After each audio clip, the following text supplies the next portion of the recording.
Հայաստանի հատուկ ծառայությունների հետ իբրև թե համագործակցության համար Ադրբեջանում 18 տարվա ազատազրկման են դատապարտել ազգությամբ Թալիշ Թալիշագետ Իqbal Աբիլովին։ Դատավճիռը հրապարակվել է Լենքորանի ծանր հանցագործությունների դատարանում։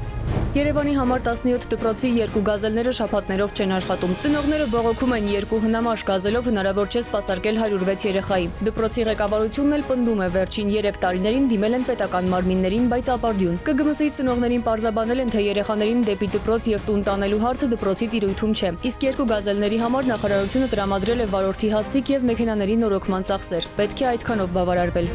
Մղճանի դպրոցի միջադեպի իրավապահները դեռ ուսումնասիրում են, ասում են կարևոր է պարզել 2 փաստ՝ բռնություն եղել է եւ թմրամիջոց եղել է։ Քննչական կոմիտեի թրաֆիկինգի քննության վարչության պետն էլ տեղեկացրել է, թե ավագ դասարանցիները 4-րդ դասարանցիների քթի մեջ սպիտակ փոշի են լցրել եւ լռության դիմաց գումար պահանջել։ 4 անձի նկատմամբ շորթման հոդվածով հարուցվել է քրեական վարույթ, 2-ի նկատմամբ սահմանվել է հսկողություն, 1-ի դեպքում տնային կալանք եւ 1-ի նկատմամբ էլ տնային կալանք, նաեւ 1 միլիոն դրամ գրավ։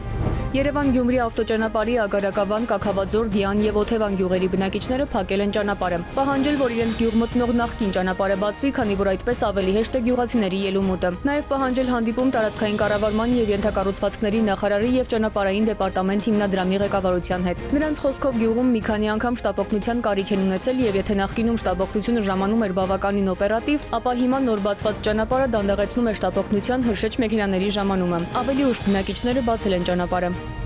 Փաստաթղթային խնդիրներ ունեցող բենզալեցակայաններին մինչև օրս քաղաքապետարանը չի տվել շահագործման լիցենզիաներ եւ թույլտվություններ։ Տիգրան Ավինյանի խոսքով բենզալեցակայանների հետ կապված կան հարցեր, որոնք վերաբերում են պետական մարմնի քաղաքականության փոփոխությանը եւ կան խնդիրներ, որոնք վերաբերում են ինքնակամ կառուցված բենզալեցակայաններին։ Ըստ քաղաքապետի նախորդ տարիներին մոտ 2 տասնյակից ավելի բենզալեցակայաններ են քանդել Երևանում եւ խնդիրների պարագայում այս process-ը կշարունակեն։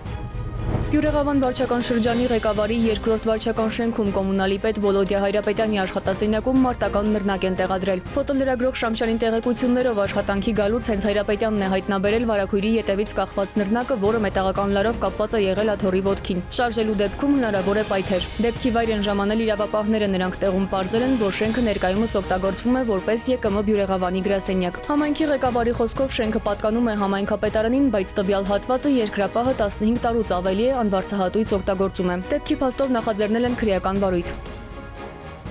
Սիլվի Մուրադյան, ժամը լրատվական։